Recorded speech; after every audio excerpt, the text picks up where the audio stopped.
Hi everyone, here's my latest tip about blogging, and today's tip is all about readability of your content, breaking it down into manageable chunks for the reader. So some tips here are: keep your sentences short and concise, also keep your paragraphs short and concise, split your content down, and there are a number of ways of splitting content down so it's easier to scan the content quickly on a page. That is using subheadings.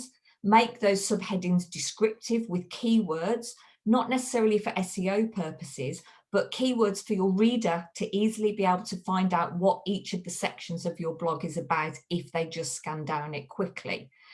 Second and third things are use lists, use bullet points, numbered lists in your content to split the content up.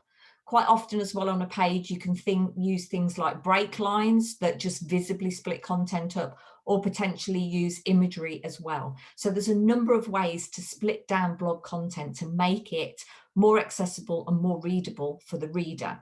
Average length of blogs should be around 500 to anything up to 2,500 words long.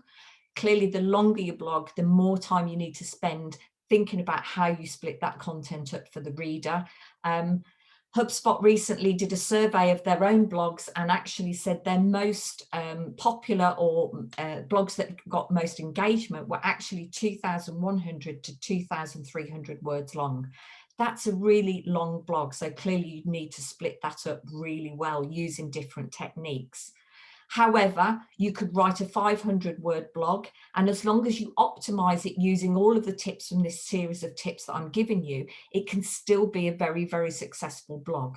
But just remember, make your content more accessible, more readable, and easier for the reader to find what they're looking for quickly by breaking it up with subheadings, lists, break lines, and imagery as well. That's today's tip. Take care.